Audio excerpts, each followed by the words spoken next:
Entonces, el día de hoy tenemos a Juan Pablo, el licenciado Juan Pablo, que va a continuar en parte con lo que estuvimos hablando respecto al tema de la escuela marxista. Él había preparado este Power, que ustedes ya les he mandado una copia. Y ahora hacemos un repaso general de las que estuvimos viendo hasta ahora y después entramos y continuamos, ¿cierto? O sea, acá habíamos visto todo lo que era el contexto histórico. Sí, cómo se había... buenas noches a todos. Primero, nosotros habíamos iniciado este análisis de la escuela económica marxista a partir del contexto histórico en el cual se desarrolló la misma.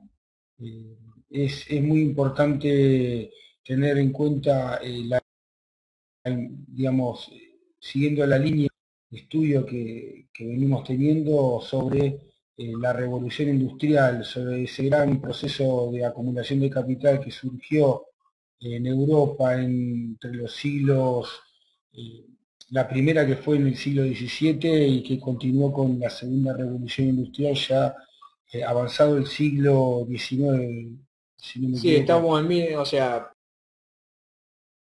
digamos, tuvimos la primera revolución industrial hasta 1815, ¿sí? Hasta 1815 algo 1815, así. la primera revolución industrial nosotros teníamos el tema de las tejedurías, era una industria incipiente que recién comenzaba. Sí, sí, Ya claro. a partir de 1815 empieza a haber la acumulación, ¿sí?, de riquezas y empieza a haber los grandes inventos, empiezan a haber la aplicación de tecnología, estamos hablando ya de la máquina a vapor, del transporte transoceánico con buques a vapor, las telecomunicaciones, con el tema de las telecomunicaciones, con respecto al tema del tren, el tren que sí, eso que fundamental, es básico claro, sí. para todo lo que es La industria pesada. la industria pesada, la fabricación de armas, todo el tema de la guerra, la expansión, etcétera, etcétera. Bueno, todo eso nos conformó a nosotros los primeros 50 años del siglo XIX. ¿Sí? A partir de 1850 en adelante comienza a haber este proceso en el cual, digamos, se consolida lo que sería la escuela clásica. Fíjate que en ese entonces ya tenemos la segunda generación de los neoclásicos. O sea, ahí estamos con Marshall, ¿sí? Con la segunda generación, que se va, claro, la escuela marginalista que va consolidando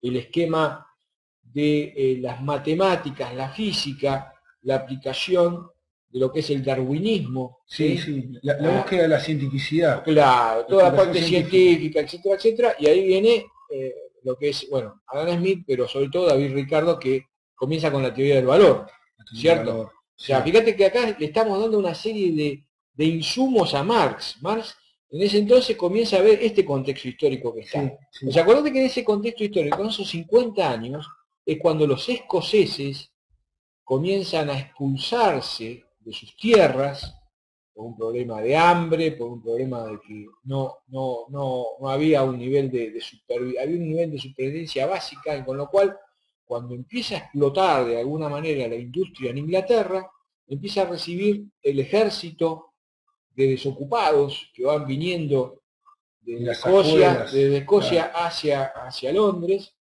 Sí, generándose toda una concentración, digamos, de personas alrededor de las ciudades. Exactamente. Entonces, en condiciones infrahumanas. Fíjate que acá nosotros estamos señalando fundamentalmente que empiezan a haber asentamientos precarios, que empieza a haber miseria, que empieza a haber hambre, que empieza a haber enfermedades, ¿sí? Y ahí viene que a medida que va ingresando esa población, los grandes capitalistas, ¿sí?, comienzan a vivirse esa revolución industrial capitalista extrema, en el cual los niños y las mujeres trabajan en horarios independientes, son explotados totalmente, y se dan condiciones, lo que se llaman condiciones laborales infrahumanas, ¿sí? Entonces, este paradigma económico, ¿sí?, basado en la producción primaria de la subsistencia, o sea, esto desaparece, ¿sí? Las aldeas, los artesanos, todo esto desaparece y comienza la acumulación, la concentración de la riqueza en pequeños grupos de élite, ¿sí? Son esos que van profundizando la inequidad entre las masas. Entonces hay muchos que concentran una gran riqueza, porque fíjense una cosa que es muy importante, que es el hecho que estos capitalistas, ellos lo que veían era que las colonias necesitaban bienes y servicios producidos por Inglaterra, o sea, tenían a nivel internacional una demanda impresionante. Ellos tenían toda la tecnología, tenían todas las invenciones y tenían el capital, pero les faltaba la mano de obra. Esto se lo resolvió en parte Escocia y se lo resolvió en parte gran parte de los europeos Irlanda, que fueron aportando a Inglaterra a conformar ese famoso ejército, ¿sí?, de desocupados, que les cerró, porque entonces de esa manera tenían la posibilidad de tener salarios bajos. Claro, el salario de hierro o de subsistencia. Exactamente. Ese salario de subsistencia era lo que les dio a ellos el puntapié inicial para hacer el gran incremento. Ahora, por supuesto que esto hizo que una clase trabajadora totalmente explotada quedara por debajo y una pequeña élite, ¿sí?, profundiza la inequidad de la mano. Ese contexto histórico es el que hace que el marxismo comience. Fíjate que Marx empezaba a pensarlo en una biblioteca en Londres. Todo. Sí, exactamente. O sea, la revolución que hizo la hizo en una biblioteca. Le hizo exiliado, obviamente. Claro, ¿no? Exactamente. Por su radicalismo, porque justamente se habían producido algunas revueltas, ya lo era en Alemania, donde él había estudiado, en Bonn, en Berlín, así también como en Austria, por lo que primero él se exilia a Bélgica, y para posteriormente ir a Francia y luego a Inglaterra. Y es paradójico también que él, digamos, en teoría la basaba o lo analizaba desde que la revolución se iba a producir en las sociedades en donde existía un capitalismo ya, digamos, desarrollado, cosa que no ocurrió, sino que todo lo contrario, la revolución se dio en China y en Rusia, en donde no existía esa acumulación de capital, ese desarrollo de capital, ¿verdad? Entonces, bueno, habíamos dicho que ante una necesidad de la reforma económica, los propietarios del capital se basaban en las declaraciones de los clásicos. Correcto. Para fundamentar, para fundamentar su obrar y asimismo, mantener al Estado mínimo, que sin intervención de la economía. Dentro de ese contexto también, y lo que fueron las influencias intelectuales que nutrieron a la escuela marxista, tenemos que centrarnos en la teoría del valor trabajo de David Ricardo, que Marx lo analizó a partir del concepto sobre cuál es el valor del trabajo, en qué consiste, si es, nosotros hemos hablado en la clase anterior, cuando es un bien de uso, cuando es un bien de cambio, y diferían puntualmente con Ricardo en el concepto para Marx, que lo planteaba desde lo que es el trabajo absoluto, y Ricardo de lo que es el trabajo relativo, ¿no es cierto? Correcto. O sea, hay una cosa que David Ricardo decía siempre, ¿no? Que existía en cuanto al tema de la redistribución de la renta. ¿Sí? Cuando al tema de la redistribución de la renta, David Ricardo decía que en definitiva, a medida que se iban incorporando mayor cantidad de inmigrantes a Inglaterra, había una mayor demanda de alimentos, mayor demanda de alimentos.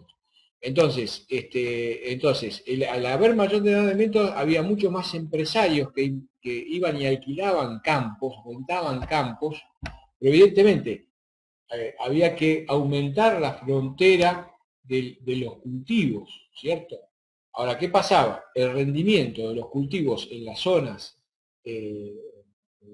border, ¿sí? Del horizonte, eran menor los rendimientos que las zonas centrales. ¿Sí? Entonces, ¿qué pasaba? Se beneficiaban aquellos propietarios, aquellos terratenientes que tenían esa tierra que la habían heredado sin trabajarla, y entonces esa tierra era lo que decía David Ricardo que se llevaba la riqueza. No solamente todo lo que estaba referido a la explotación en el campo, sí, el trabajo, sino que a su vez el hecho de que aumentara los alimentos, y ese aumento de los alimentos hacía que tenía que subir el nivel de los salarios de la gente que trabajaba en la industria, de los obreros que trabajaban en la industria, hacía de que la utilidad de los industriales bajara, o sea, sí, como consecuencia del aumento de los precios de los alimentos. Entonces decía, hay que subir el salario de hierro que tienen que tener los obreros en las fábricas, que eran explotados, etcétera, etcétera, por el hecho de que había mayor cantantes, que digamos, para los industriales era bárbaro porque bajaba el precio del salario, sí. pero por otro lado había mucha más cantidad de bocas que alimentar, y eso hacía de que se enriquecieran esta falla del mercado, según David Ricardo, beneficiaba exclusivamente a aquellos que eran los propietarios de la tierra. Claro. Ahora, ¿qué pasa? Cuando Marx ve esta situación, dice, no, señores, acá hay un problema que es la explotación del campesino, la explotación del obrero. ¿Por qué? Porque en definitiva, el nivel de utilidad, ¿sí? Porque, ¿qué decía Adam Smith? Adam Smith decía, se justifica la utilidad del empresario, el industrial, supongamos. ¿Por qué? Y porque, digamos, su capital lo pone al servicio de la producción de bienes y servicios, sacrificando el consumo actual que tendría que tener, como todo el resto, en aras de una utilidad que va a cobrar en el futuro. Entonces, como consecuencia del retorno digamos, de la tasa interna de retorno sobre el capital propio, justifica el nivel de beneficio, de utilidad, pero no le da, digamos, un porcentaje. ¿Cuál sería el nivel ideal de utilidad? Entonces, más lo que dice que esa plusvalía en la cual se adueña, que se apropia el empresario, es justamente lo que hace a que existan las diferentes clases sociales. Claro. ¿Sí? O sea, esto que estábamos viendo recién acá, o sea, una pequeña élite, a consecuencia de tener esa mayor riqueza y crear mayor valor agregado, que se lo queda él, ¿a través de qué? A través de que hace con la plusvalía. Porque teóricamente el obrero tendría que recibir más por lo que hace, ¿sí? Pero en realidad, como está fabricando más y el empresario se quedaría quedando con parte justamente de esa ganancia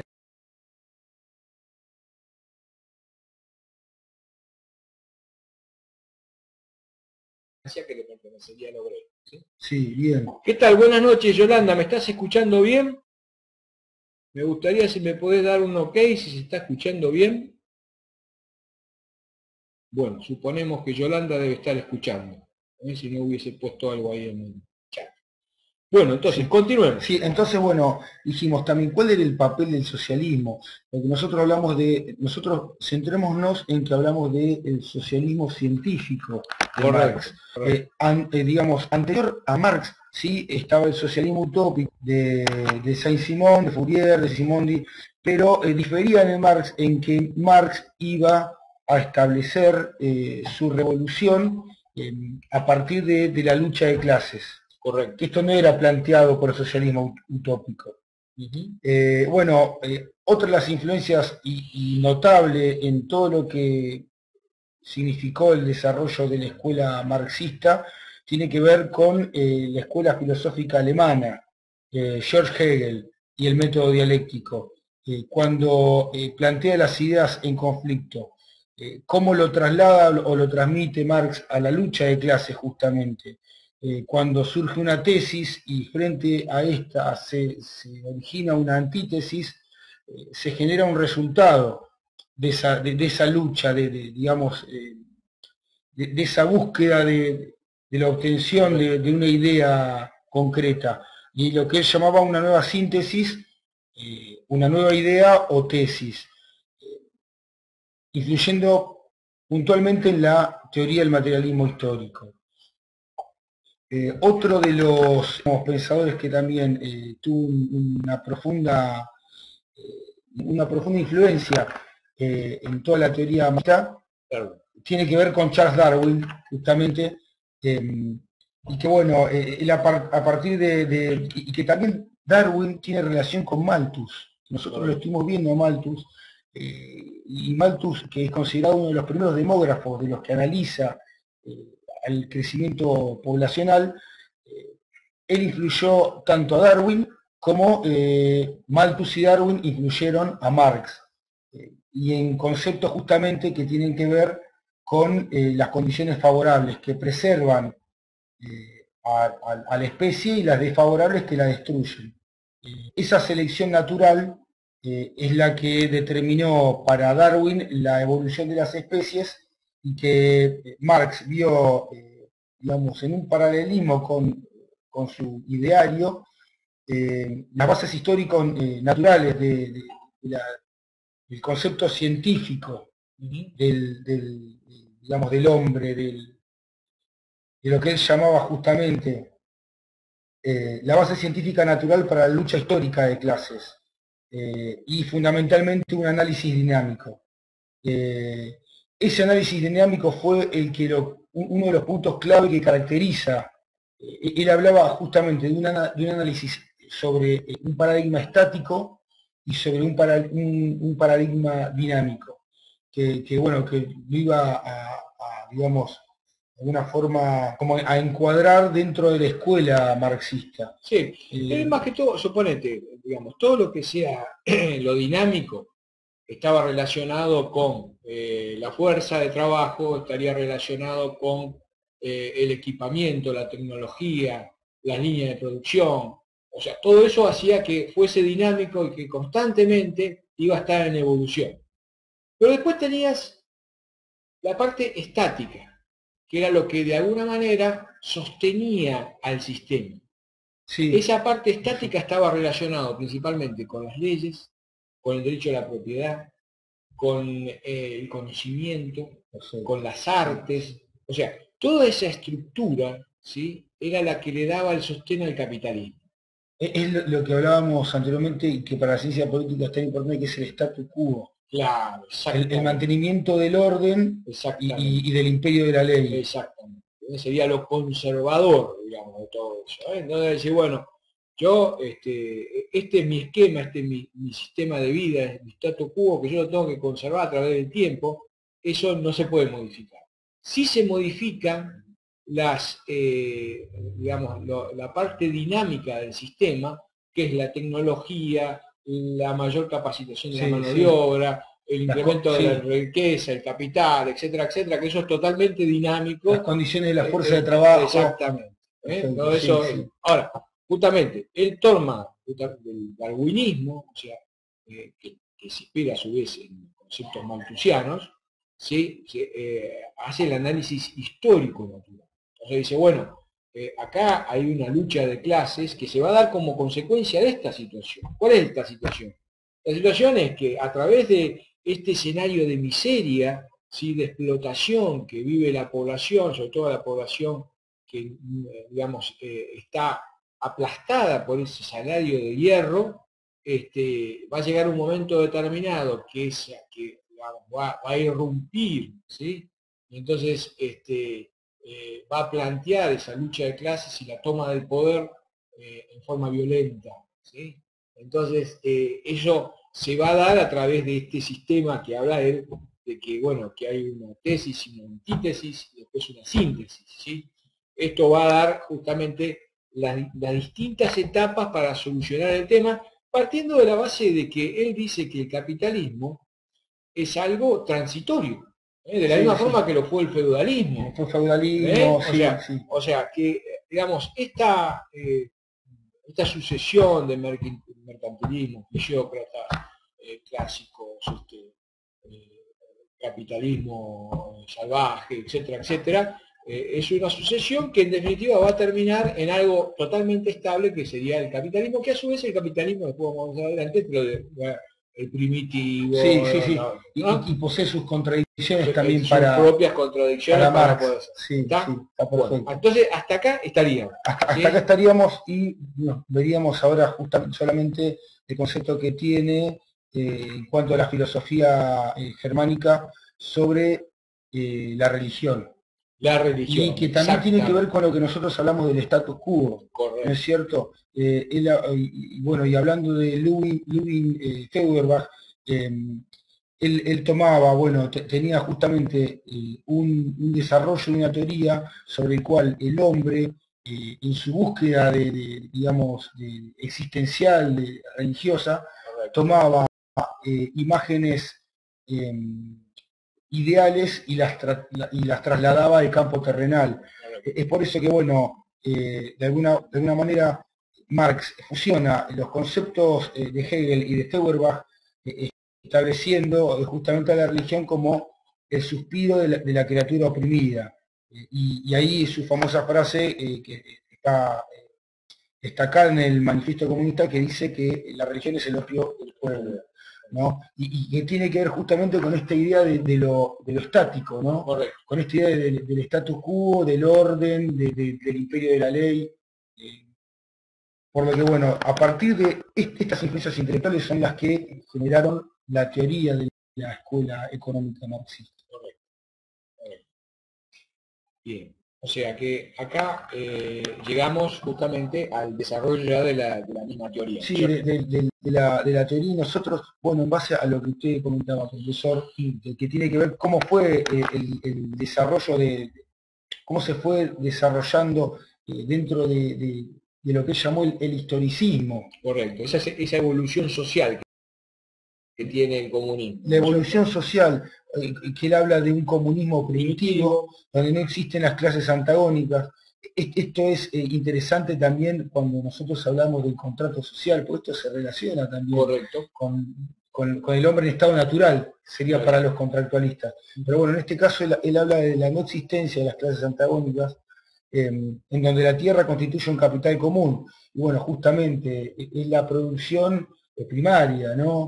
Claro, partamos de la base que él te hace, digamos, da como ejemplo las sociedades nativas americanas, que desde el punto de vista económico, vos tenés un elemento básico, que es el hecho de que prácticamente no existía la escasez. Ah, Sociedad nativa americana, tenían los indios, fenómeno. Tenía un problema de territorio entre las distintas tribus, pero yo podía cazar todos los búfalos que yo necesitara, o sea, podía tener acceso al agua, no hay problema con el aire, no había contaminación, y yo tenía, prácticamente no tenía alambrado, ¿sí? La tierra era de todos, ¿eh? Por eso estamos hablando de un comunismo primitivo, sí, ¿sí? sí, sí, No sí, existen clases antagónicas, ¿eh? exactamente. Entonces, no existe explotación del hombre por el hombre, ni la lucha por el capital, ¿sí? La tierra constituye el capital común, su explotación, Sí, métodos rudimentarios, por lo tanto no tenía el tema de los grandes inventos, ni la grande cadena de producción, ni la línea de producción, ni estaba ah, los grandes armadores, ni grandes capitalistas, no estaba el Fordismo, o sea, no, no, no, estábamos claro. hablando del comunismo primitivo, Sí, donde sí, ya hablamos. totalmente. Sí, Ahora, a partir de ahí, empieza a ver, en el B que estamos hablando ahí, dice justamente en esa evolución social, que habla de la eficiencia de la producción va aumentando gradualmente, sí, superando el A, o sea, superando el comunismo primitivo. sí, y que es interesante también el comunismo primitivo cuando ya surgen los niveles de excedentes. Porque uno Claro, produce para consumir en el día, pero cuando ya empieza a copiar, a intercambiar, todo, digamos, esas protoculturas que empezaron a desarrollarse ya, porque de hecho, claro. O sea, yo te digo lo siguiente, hagamos el siguiente estado de situación. O sea, estamos en Estados Unidos, estamos hablando del sur de Estados Unidos, producción de algodón, sí, producción de algodón, ok, Texas. será. Entonces, antes de la producción de algodón estaban los indios, ¿sí? Tenían tierras excedentes sin ningún tipo de problema y demás. La revolución industrial empieza en Inglaterra, ¿sí? En Inglaterra exportan prácticamente empresarios hacia Boston, hacia New York, ¿sí? Empieza a haber los grandes inventos. Los grandes inventos también se producen en Estados Unidos, aparte de Inglaterra. Empieza la industria naval, empieza a perfeccionarse lo que se inventó en Inglaterra, lo llevan a Estados Unidos, empieza con todo el tema digamos, de las locomotoras a vapor, del tren, comienza la expulsión de los chinos, ¿sí? En ese entonces, estamos hablando del siglo XIX, que van a la costa oeste de los Estados Unidos, es la mano de obra barata que se utiliza para el armado de las vías en los Estados Unidos. O sea, los chinos eran la mano de obra barata de la parte oeste, ¿sí? Claro. Ahora, independientemente de eso, vos necesitabas el ejército para ampliar la frontera de producción. O sea, el ejército federal de los Estados Unidos comienza su guerra, ¿sí? Bueno, después viene la guerra civil entre los confederados y el ejército del norte. ¿Pero por qué? Porque acá está el tema de la tierra. O sea, ellos necesitaban la materia prima, el algodón, para los telares, que fue la primera revolución industrial que tuvo Inglaterra. Necesitaban esa materia prima para llevar allá, elaborar y después vender las telas en la primera revolución, hasta 1815 que estamos hablando, ¿cierto? Bien. O sea, todas esas situaciones que cuando ves que teníamos este comunismo primitivo, que después comienza a ser desplazado por la eficiencia de la producción, ¿sí? Aumenta superando los niveles de subsistencia, empieza la esclavitud, la explotación y la lucha de clase. Que viene justamente a raíz de esto, de la revolución industrial. A nosotros nos pasó lo mismo, o sea, se amplió la frontera con roca. Exactamente, sí. Roca, porque necesitaban qué cosa, y necesitaban ganado, necesitaban la tierra de expandirse, necesitaban en ese entonces los grandes saladeros, colorados, la explotación del cuero, todo eso que después entramos nosotros en la Segunda Guerra Mundial con el tema de los ferrocarriles, pero que ya estaban implantados y que ellos necesitaban esos ferrocarriles. O sea, el mismo esquema que se planteó en Estados Unidos se planteó en Argentina también. Se traslada a partir de la iniciativa de la búsqueda de la acumulación de capital. Exacto. Bueno, nosotros acá ya andamos bien. O sea, hasta acá hicimos el A y el B, y después acá empezamos con la otra etapa que es, digamos, acá tenés en el C, cuando nosotros hablamos del feudalismo y el estado de la sociedad en cual a la esclavitud permitía el desarrollo de la fuerza de producción, pero en un tiempo se transformó en una barrera de progreso productivo. ¿Qué pasaba? En ese entonces, nosotros teníamos Inglaterra como punta de lanza a la revolución industrial, pero por otro lado tenías a Francia. Francia no aceptaba la revolución industrial, porque estaba el feudalismo enraizado y vivía cómodamente, no necesitaba, digamos, el riesgo que implicaba la industrialización. No querían la industrialización. Lo mismo le pasaba a la Rusia zarista. Entonces, digamos, el feudalismo de alguna u otra manera se convirtió en una especie de barrera para el progreso social. Por eso Inglaterra cambió rotundamente, fue generador de riqueza, generación de inventos, generaciones de nuevas estructuras, empezó a volar, digamos, Inglaterra, prácticamente tenía todos los puertos del mundo, porque tenía la flota más grande, la división internacional, claro, y después ellos producían para todo el mundo, ¿sí? Mientras que Francia, Rusia, parte de Alemania, les costó más, digamos, adaptarse al proceso industrial, ¿sí? Acá Germán dice, lo primero es el mercantilismo, pregunto. Sí, nosotros tenemos, en realidad el mercantilismo fue previo a la fisiocracia, ¿sí?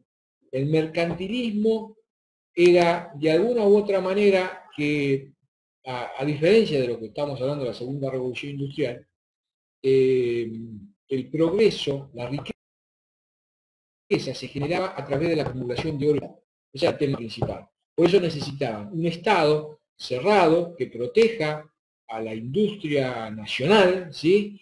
Y que se pueda exportar lo máximo posible sin importar prácticamente nada, y que lo que vos exportés se cobre mucho y lo que vos importás se pague muy poco. Entonces, creaban un comercio, pero esto mismo promovido por los mismos industriales de ese entonces, ¿sí? Ahora, cuando esos mismos industriales comienzan a tener problemas, o sea, ven la visión de que comienzan a tener una gran demanda a nivel internacional, que pueden conseguir materia prima barata, que pueden tener, que pueden de alguna manera coordinar, ¿sí? Articular esa situación de una gran demanda con un ejército de desocupados que les venía y que tenían el salario de hierro, y por supuesto tenía también los clásicos que apoyaban esta situación, ya cambiaron de mentalidad, no les convenía ser más mercantilistas. Claro, totalmente. Necesitaban que el comercio sea libre, porque ellos necesitaban que no existan barreras de importación en los países restantes, porque ellos tenían la capacidad de producción.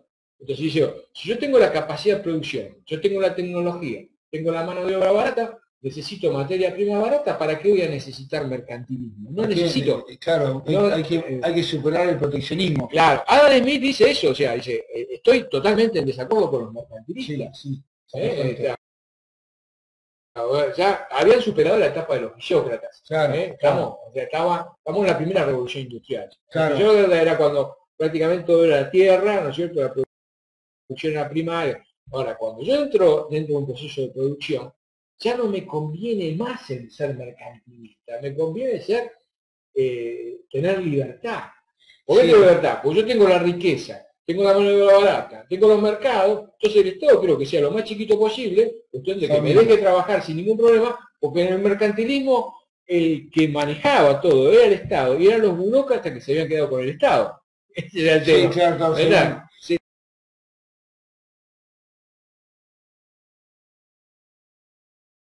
¿Se entiende, Germán? Sí, y un poco también, y también un poco relacionándolo a la teórica, Marx también es como que centra, quizás no tanto digamos, a todo el desarrollo del mercantilismo, que seguramente él lo debe haber estudiado, pero se centra digamos, en el comunismo primitivo, en la esclavitud, sobre el comunismo, o sea, ya el hombre empieza a explotar al mismo hombre. Correcto. Entonces estamos hablando de los grupos sociales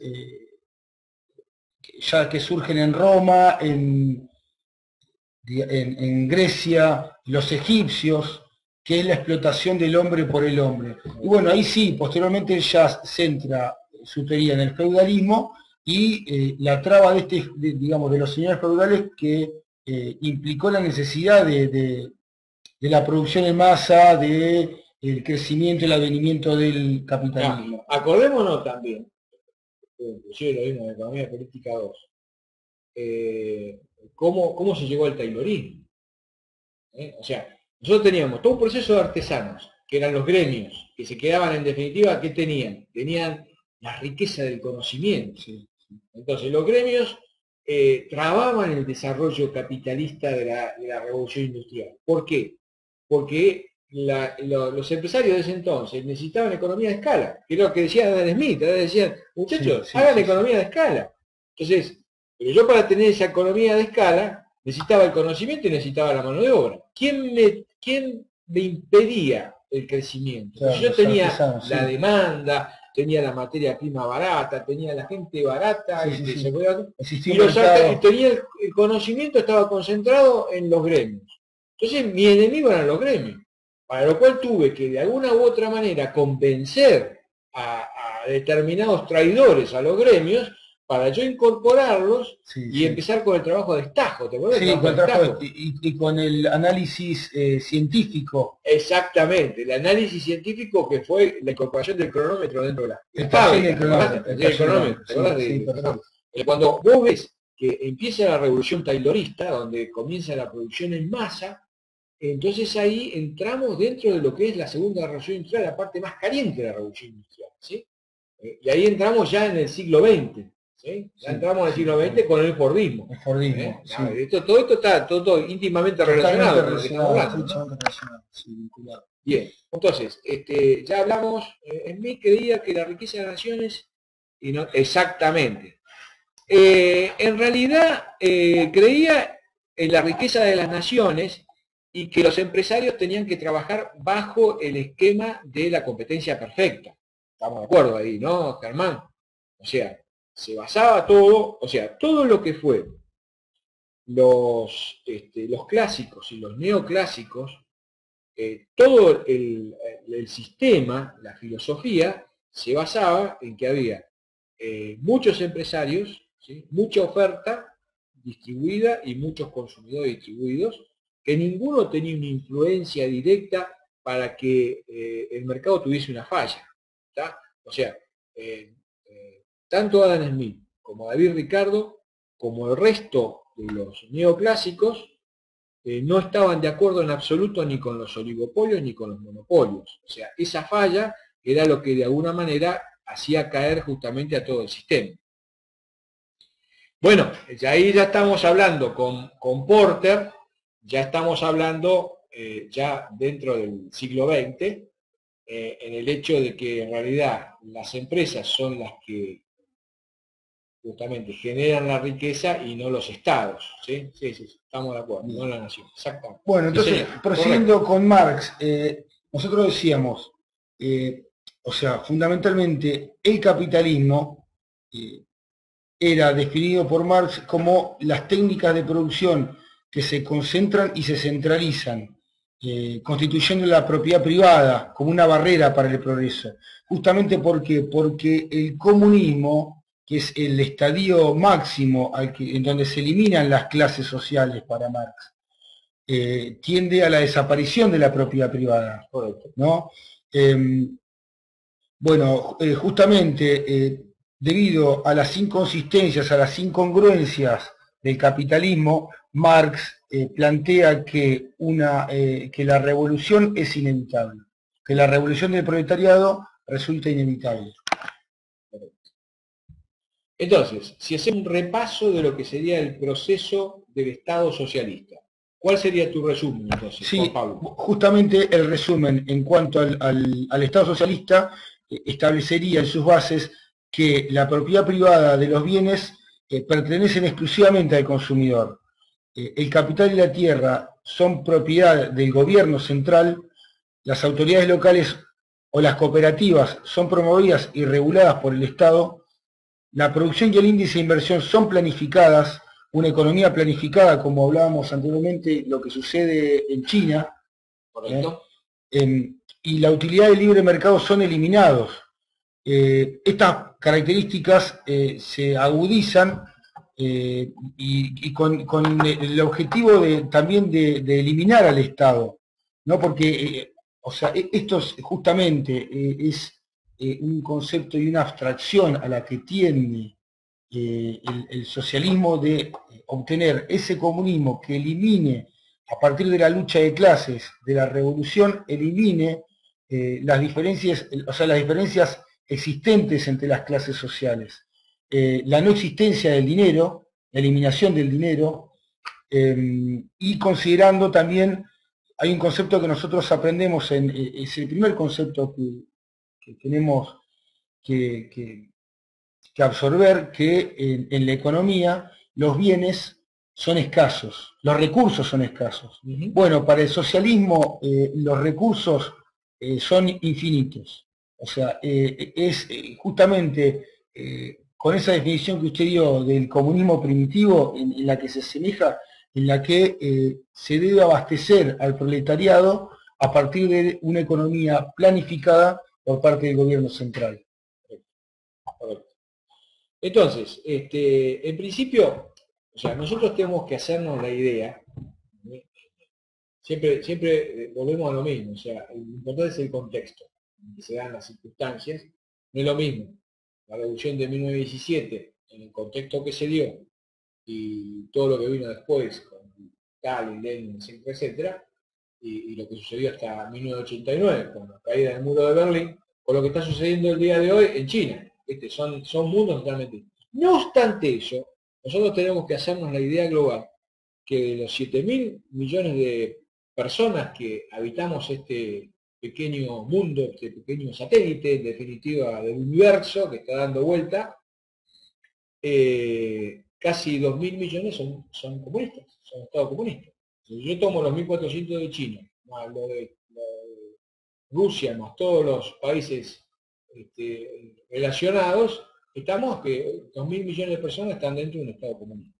Por supuesto que cuando hablamos de las 1.400 millones de chinos y del resto de Rusia, no es absolutamente el mismo nivel de comunismo que vivíamos en la revolución, en los primeros 50 años del siglo XX. Estamos hablando de un comunismo totalmente distinto. En el caso de China es un comunismo híbrido, ¿sí? Entre lo que sería las 5 ventanas que se abrieron con un capitalismo totalmente salvaje, similar a la segunda revolución industrial, sí, y con un comunismo totalmente planificado. Entonces, hay una adaptación, ¿sí?, a las circunstancias que hace que el caso de China sea un caso muy especial de estudio, ¿no? En particular. Claro, y que ya estaba hablando, hace días atrás ya hablaba que es la primera economía del mundo. Claro, exactamente, superó el Producto Bruto Interno a los Estados Unidos, en su nivel de crecimiento. Entonces, digamos, entre la geopolítica y la situación en general de lo que es el mundo actual y el entorno macroeconómico de los negocios y de la política, es una situación hoy por hoy compleja, ¿sí? ¿Y por qué estamos hablando de una situación compleja? Estamos hablando de una situación compleja por el hecho de que existen circunstancias especiales en el que hoy hace casi una semana y pico que vienen cayendo los mercados a nivel internacional. Hay una crisis capitalista que todavía no pudimos superar todavía la crisis del subprime del año 2008. Hoy por hoy el capitalismo está en una situación de crisis, ¿sí? Y se debate, ¿sí?, entre bajar el nivel de ingresos de su población, ¿sí?, bajar el ingreso de su población, o subir, o sea, competir mano a mano con los 1.400 millones de chinos que tienen un nivel de ingreso muy inferior a Occidente, al resto del mundo, ¿sí?, o que en otro caso los que viven en China comiencen a tener ingresos similares a los de los países occidentales, con lo cual tenemos otro problema, que es el tema de la generación de mayor consumo que el planeta no está en condiciones de poder absorber. O sea, nosotros necesitaríamos 7 planetas más para poder abastecer a los 1.400 millones de chinos en las mismas condiciones que están los americanos y los europeos y los japoneses. Tenemos algunos pequeños problemas en los escenarios que son totalmente distintos de lo que era el siglo XVIII, el siglo XIX, el siglo XX y lo que es actualmente. No sé si quedó claro más o menos de lo que estamos hablando, ¿sí? Y en tan poco tiempo, porque para lo que es el desarrollo de la historia de la humanidad... Exactamente. Sí. No. Bueno, ¿qué me decís con respecto a la teoría del valor-trabajo? Sí, bueno, justamente, la teoría del valor-trabajo es la que representó el punto de partida sobre los bienes de la sociedad capitalista.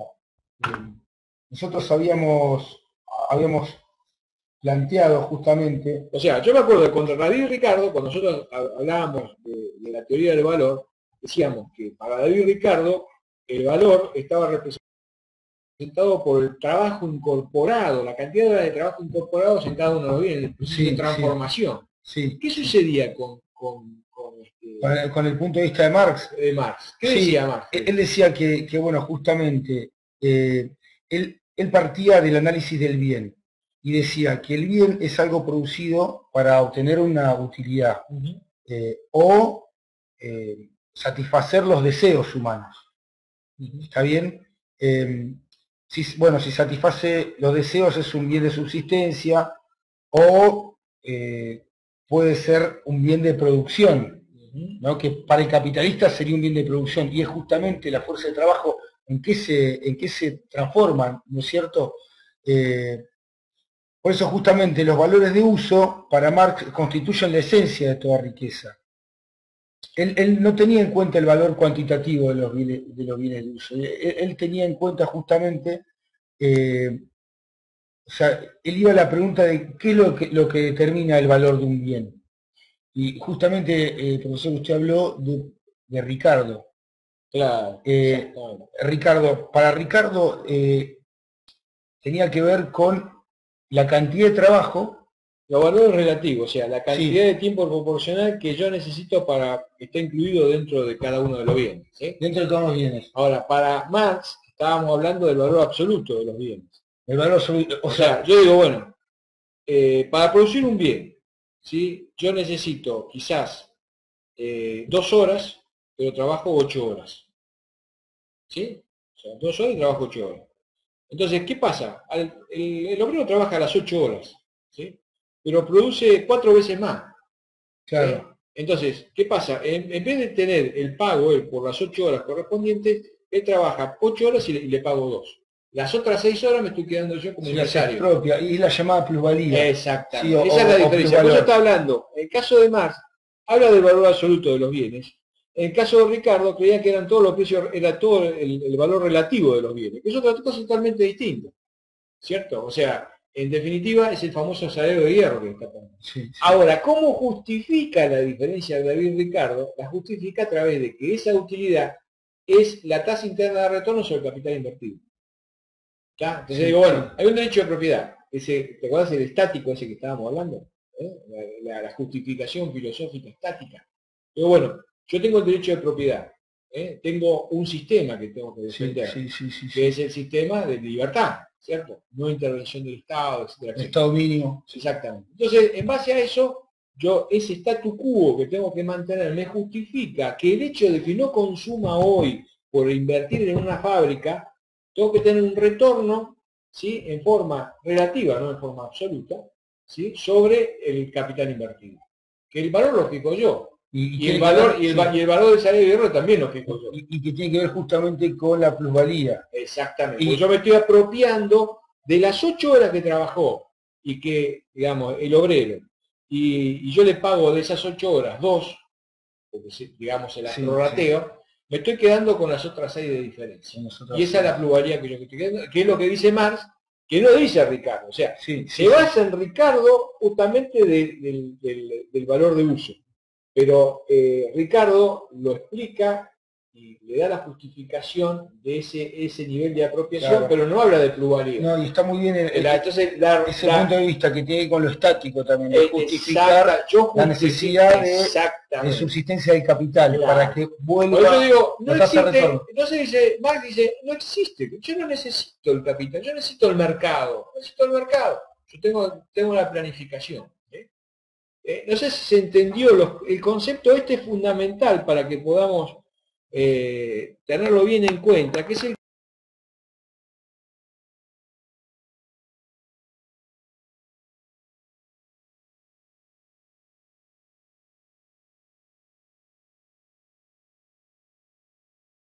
concepto de la plusvalía, ¿sí? La plusvalía es el básico para entender cómo se determina la plusvalía. Acá está. Dice, la explotación surge cuando los trabajadores pueden producir en un día más de lo que deben consumir, con el efecto de mantener ellos mismos y su grupo familiar. De esta manera los patrones pagan a los trabajadores el valor del mercado total de su fuerza de trabajo, pero con este pago de dinero solo es igual a una parte del valor que crean los trabajadores. O sea, 2 horas estoy pagando yo, las otras 6 me las estoy quedando yo como Nosotras se empresario. las expropia. El capitalismo fija la duración del día de trabajo. El obrero pasará el tiempo de trabajo creando una suma de valores más grandes que el valor de su fuerza de trabajo y superior al costo de subsistencia. O sea, yo le voy a pagar al tipo por el tiempo, o sea, por lo que hace para que el tipo vuelva mañana, o sea, que esté alimentado él y su Sí, familia, sí. que tenga los remedios necesarios, que no tenga enfermedades, sino que subsista, nada más. ¿Va? Ese es el salario de hierro. El obrero me produce más que ese régimen de subsistencia. Esa diferencia es la plusvalía. Esto es fundamental, el concepto este, el concepto de la plusvalía.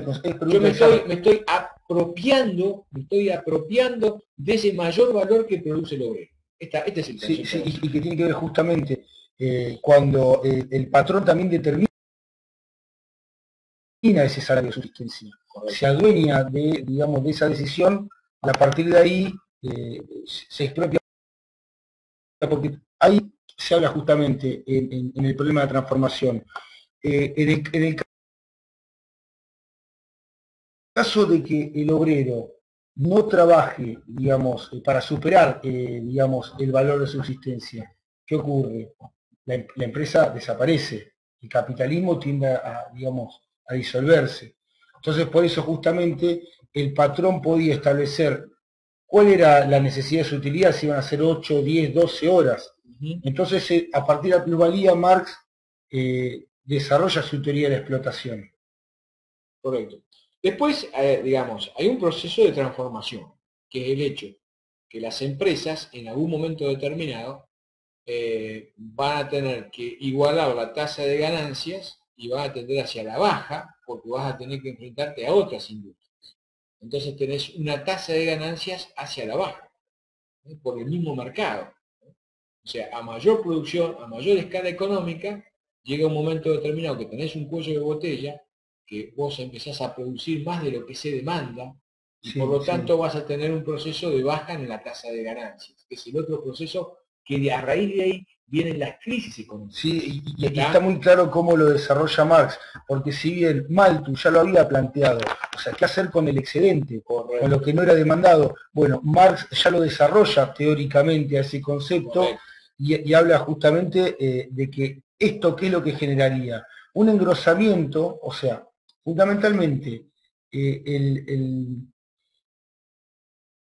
digamos, la concentración del capital, y a partir de ello,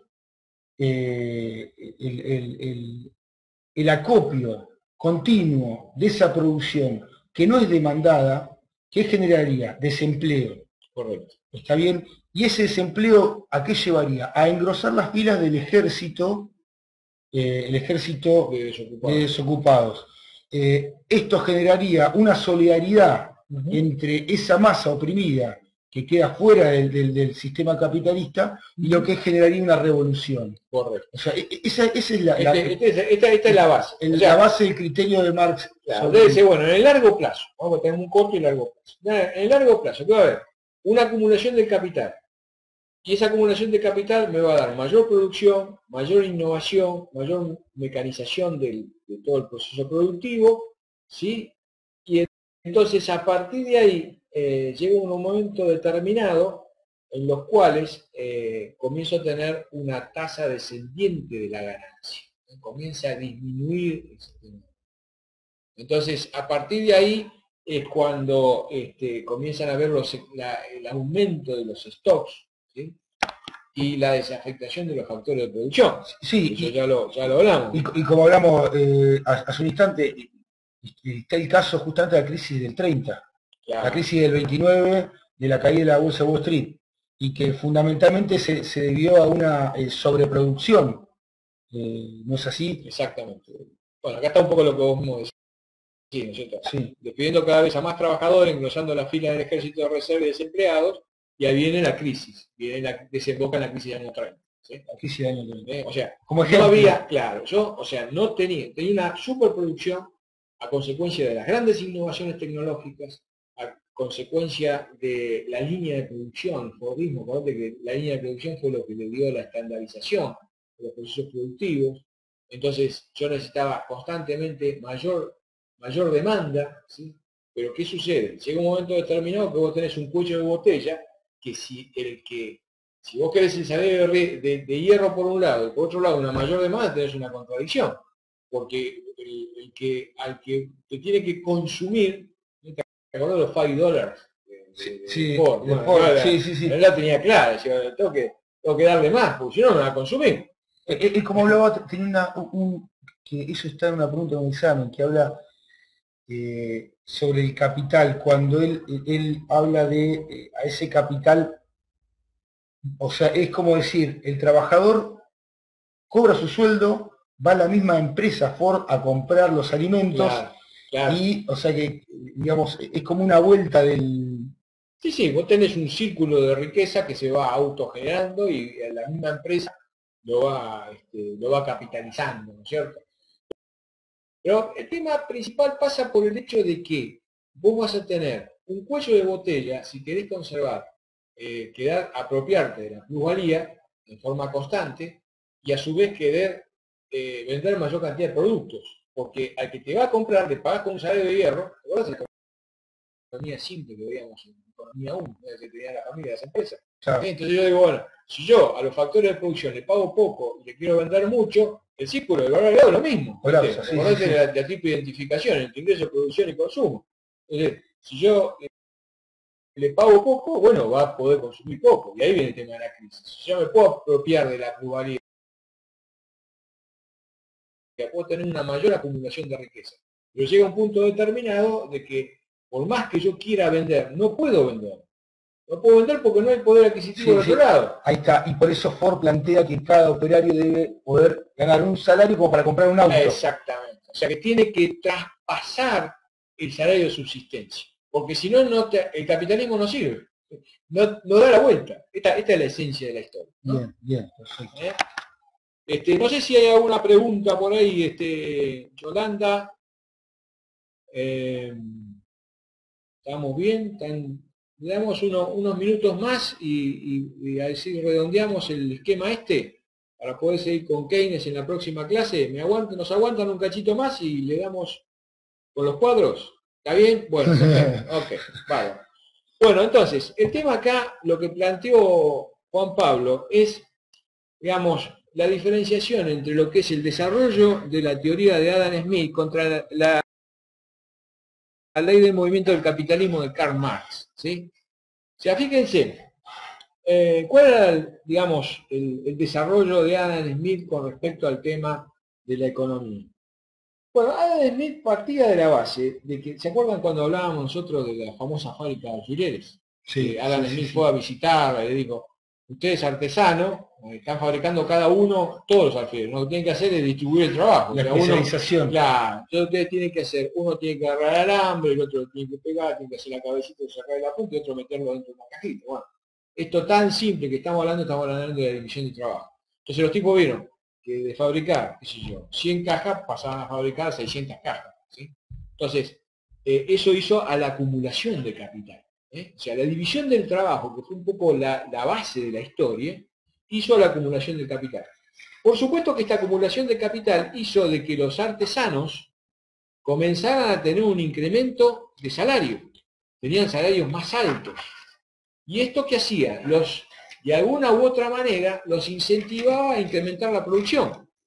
Incrementar la productividad. O sea, tenían salarios más altos, división del trabajo, incremento de productividad. Por supuesto, si vos sumás todas las fábricas, todas las empresas de un país, vas a tener un incremento de la producción nacional, que a su vez, ¿sí?, se retroalimenta con la división del trabajo, con el incremento de la productividad, con la acumulación del capital, incremento de salario, y vos tenés un incremento de la riqueza de la nación. Desde el punto de vista de economía política que planteaba Adam Smith. El clásico puro. Este clásico puro básico del comienzo de la economía de la empresa clásica. Atomizada. Exacto, exactamente. Bueno, ahora, ¿qué dice Marx? Marx dice, se basa en el que sigue de Adam Smith. Sí, David Ricardo. Sí. David Ricardo, que habla de la teoría del valor del trabajo y que de alguna manera la teoría del valor del trabajo hace a que el bien tiene que su valor está dado principalmente con la cantidad de horas de trabajo que está. Claro, y él cuando habla de la teoría del valor del trabajo, que es la que da pie a la teoría de la explotación. Correcto. ¿Por qué? Porque la concentración de la riqueza en un número cada vez menor de los capitalistas genera un empobrecimiento absoluto y a la vez relativo, que genera un escenario para la lucha de clases. Claro, vos fíjate una cosa. Si yo me baso en la teoría del valor del trabajo, ¿sí?, y yo sé que de las 8 horas el capitalismo paga 2 y se queda con 6, comienza la teoría de la explotación. ¿Sí? Perfecto, sí. Con esa teoría de la explotación, con esa plusvalía, ¿qué hace el capitalismo? Acumula capital. ¿Sí? Ahora, esa acumulación de capital me va a dar como consecuencia lo que hablábamos antes, una tendencia a la tasa de ganancia que va bajando. ¿Sí? El hecho de que haya una baja en la tasa de ganancia me da las crisis económicas. Crisis económicas. Las crisis económicas que hacen desempleo. Me da desafectación de factores de producción, que me va a dar un desempleo tecnológico, ¿sí? Sí, sí. O sea, Y que ya es interesante también cuando lo contrastamos en el tiempo, de que Marx ya habla de la tecnología de la innovación, correcto, de cómo afecta esa innovación exactamente. a la economía. Sí, acordate que cuando nosotros hablábamos de los fisiócratas, hablábamos de Adam Smith, que hablábamos de una economía totalmente de commodity, de tierra, ¿sí? Que comenzaba Adam Smith en las primeras partes ya, digamos, comienzo del siglo XIX con la primera revolución industrial, que eran los telares, etcétera, etcétera. Eso que es lo que me decía principalmente. Me decía, en definitiva, de que vos tenías un mantenimiento del nivel del empleo, ¿sí? Sin generar, digamos, consecuencias de capacidad ociosa o de desempleo, porque todavía no tenías esa situación. Ahora, cuando comienza ya la segunda revolución industrial, con lo cual se genera una mayor capacidad de producción, comienza a haber una centralización del capital y una concentración de la riqueza. Entonces, el hecho de que haya una apropiación de la plusvalía, una acumulación del capital y por otro lado haya muchas empresas que hacen lo mismo, con lo cual hay una tasa descendente, una tasa descendente de la ganancia, hace que comience a haber el problema de la crisis económica, que en definitiva termina que esos desempleados que están en la miseria del proletariado quieran tomar el poder y empieza el tema de la lucha de clase.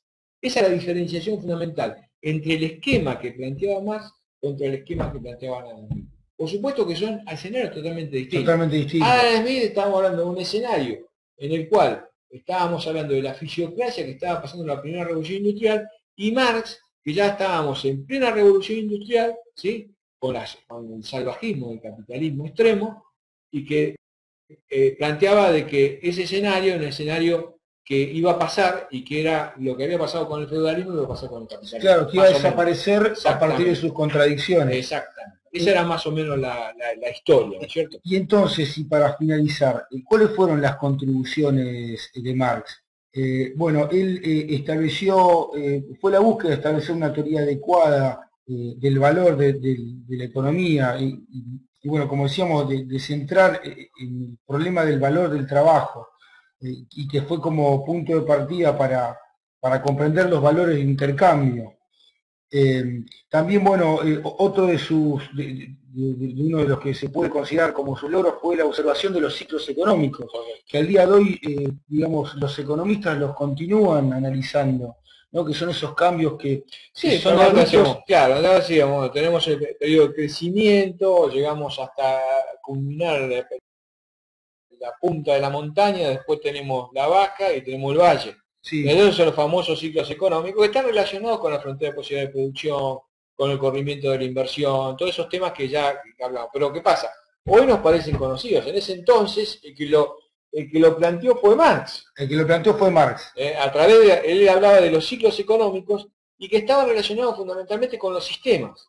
Vos fíjate que del mercantilismo pasamos a la fisiocracia, de la fisiocracia pasamos al clasicismo, del clasicismo al neoclasicismo y del neoclasicismo a lo que fue la revolución industrial y al comunismo. O sea, todos estos ciclos que fueron dando vuelta, Marx ya los vio y veía él, o sea, por supuesto de que todo esto está corrido en el tiempo, pero ve que el capitalismo entra en crisis, que es la crisis que tiene hoy el capitalismo. La crisis del capitalismo, sí. Sí. Y está generado en principio por el propio comunismo híbrido. También, claro, el comunismo híbrido hace que el capitalismo entre en estado de situación.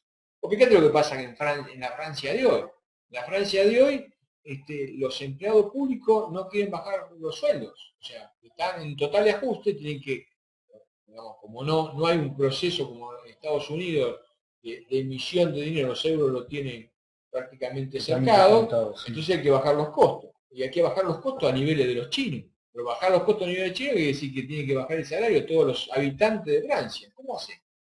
No, claro, no. Es una situación compleja, complicada. Sí, totalmente. Una situación complicada. Sí, otro de los logros también fue uno que denotábamos aquí cuando Emil, por ejemplo, hablaba de la empresa atomizada. Bueno, Marx ya hablaba del crecimiento de esa empresa a gran escala y del poder de monopolio. O sea que eso derivó en nuevas teorías sobre los negocios, sobre la asignación de los recursos, bueno, y la caída del paradigma emitiano sobre las empresas competitivas. También,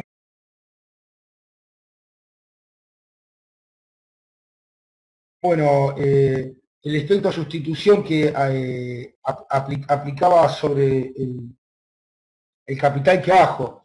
Sí, el tema del capital de ahorro trabajo es lo que sería en definitiva cuando vos hablas de las isocuantas y las isocostos. O sea, el empresario tiene que, en algún momento determinado, elegir entre la tecnología y la mano de obra. ¿Entendés? Entonces, ¿qué pasa? Ya no solamente el hecho de que, ya estamos hablando del siglo XX, ¿no? O sea, el siglo XIX vos estabas hablando, vos necesitabas el salario de hierro para bajar el nivel de los costos. Hoy por hoy tenés el tema de la robótica. O sea, vos tenés la tecnología contra la mano de obra. Entonces, ¿qué sucede? Digamos, los primeros 50 años del siglo XX, que comienzan a hablar de las isocuantas y las isocostos, ¿no? Dice, bueno, yo soy un empresario. Si yo veo que los costos de la mano de obra me aumentan mucho, voy a reemplazar mano de obra humana por máquinas. Esta es la diferencia fundamental. Entonces voy a hacer una inversión en máquinas que me genera una inversión inicial, pero después no tengo el costo de todos los meses de pagar los salarios que puedo llegar a tener problemas con el sindicato y demás. Entonces, ya no es solamente la competencia del hombre por el hombre, sino es la competencia de la máquina por el hombre. Que es el tema del proceso de sustitución de las tecnologías por la mano de obra. Claro, claro, con la revolución industrial Marx lo vivió. Claro, vos fijate, que la innovación vos fíjate que generaba desempleo. Digamos, la primera revolución industrial estábamos hablando de los grandes telares, las industrias grandísimas. ¿Viste? Después todo eso, a medida que se van haciendo las grandes invenciones, se va reemplazando a la mano de obra. Y esto todo mecanizado, entonces menos cantidad de mano de obra y mayor nivel de tecnología. Bueno, yo te diría que lleguemos hasta acá, Pablo. Sí, totalmente. Pablo, sí, si no nos van a matar, porque ya, y la última, y con esto cierro, es el énfasis del análisis dinámico, que lo puntualizamos en varios aspectos. Correcto. Aquí, que tiene que ver, bueno, que luego fue tomado por los economistas institucionales, por los teóricos de crecimiento y por la escuela austriaca. Con eso ya estaríamos... Bien, perfecto. Bueno, les agradecemos que nos hayan prestado un tiempito más y nos estaremos viendo el próximo jueves.